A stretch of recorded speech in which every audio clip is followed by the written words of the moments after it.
Assalamualaikum warahmatullahi wabarakatuh. Hari ini kita akan belajar tema 6 subtema 1.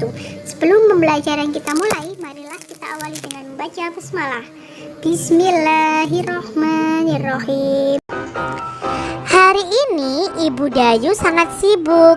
Baru saja selesai acara arisan di rumahnya. Setelah tamu-tamu pulang, Ibu sibuk mencuci piring. Dayu membantu Ibu menyusun piring di rak piring adik-adik. Dayu menghitung piring yang disusun di rak piring. Saat sedang asik menghitung, Ibu bertanya kepada Dayu, "Dayu, tadi Ibu menggunakan 35 piring, tetapi sebagian piring milik tetangga. Piring kita hanya 24. Coba hitung banyak piring yang Ibu pinjam." "Baik Bu, aku akan mencoba menghitungnya. Piring yang digunakan ada 35. Piring Ibu ada 24. Coba tentukan berapa piring pinjaman?" Dengan mengurangkan 35 dengan 24, Bu. Lalu Ibu menjawab, "Benar sekali, Dayu." Nah, di sini adik-adik kita akan belajar mengurangkan bilangan. Tadi ya, Ibu itu mempunyai 35 piring untuk disuguhkan ke tamu-tamu tadi. Ternyata Ibu itu hanya memiliki 24 piring.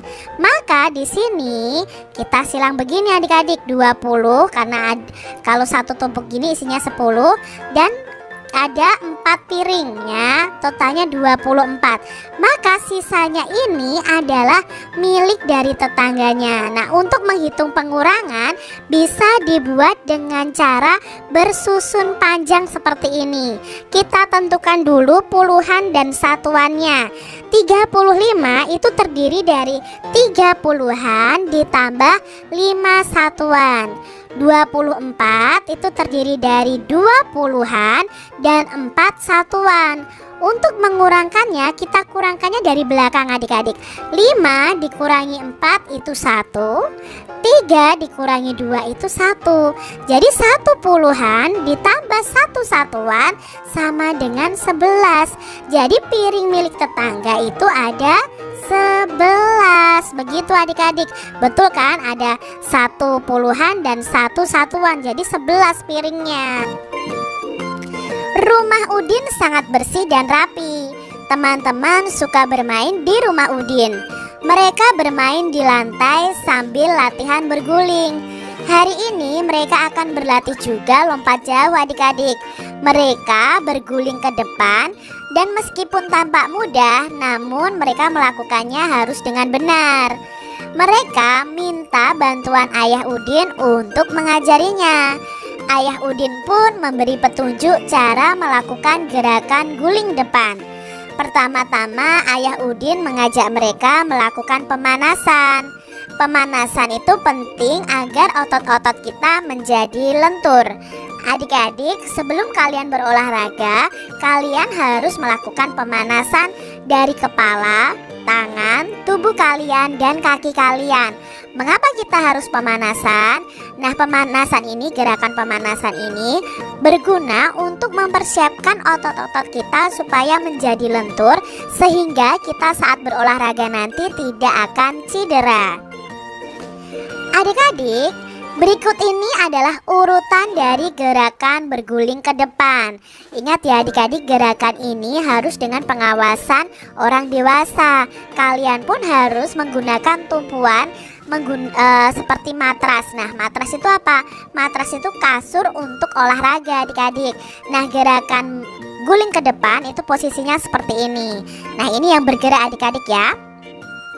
Nah, kalian bisa jongkok ya, letakkan tangan, lalu masukkan kepala di antara sela kedua tangan.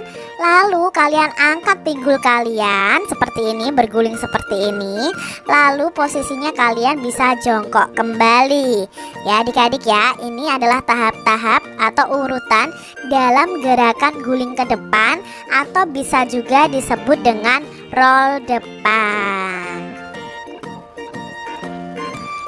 Saat ayah memberikan petunjuk, Udin memperhatikan. Udin menanggapi petunjuk ayah dengan santun. Simaklah percakapan Udin dan ayahnya.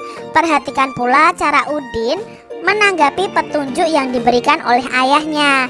Nah, di sini Udin bertanya kepada ayahnya, "Ayah, bagaimana cara melakukan gerakan melompat?" Lalu ayah menjawab, "Pinggul dan lutut ditekuk untuk mengambil ancang-ancang.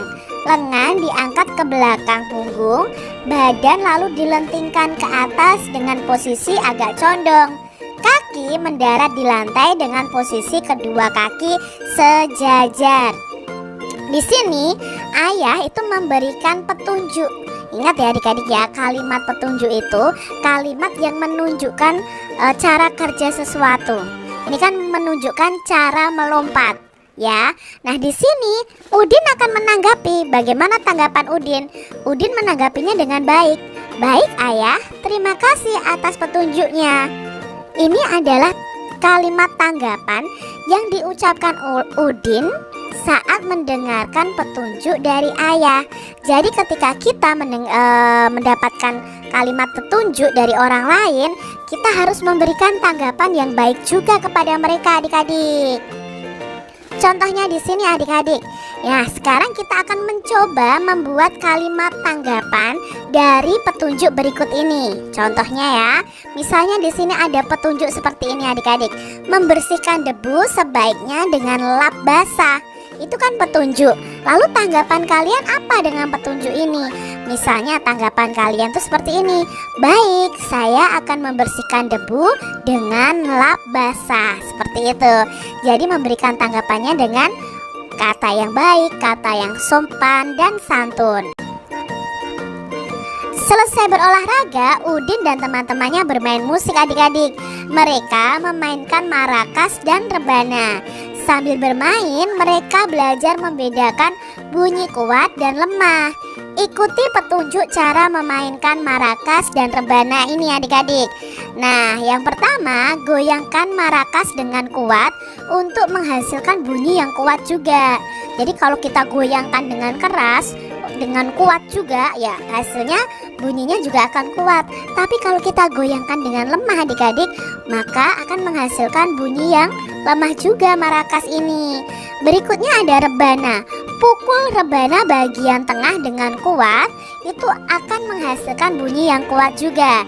Tetapi kalau kita memukul rebana bagian pinggir dengan lemah, otomatis bunyinya juga akan lemah adik-adik.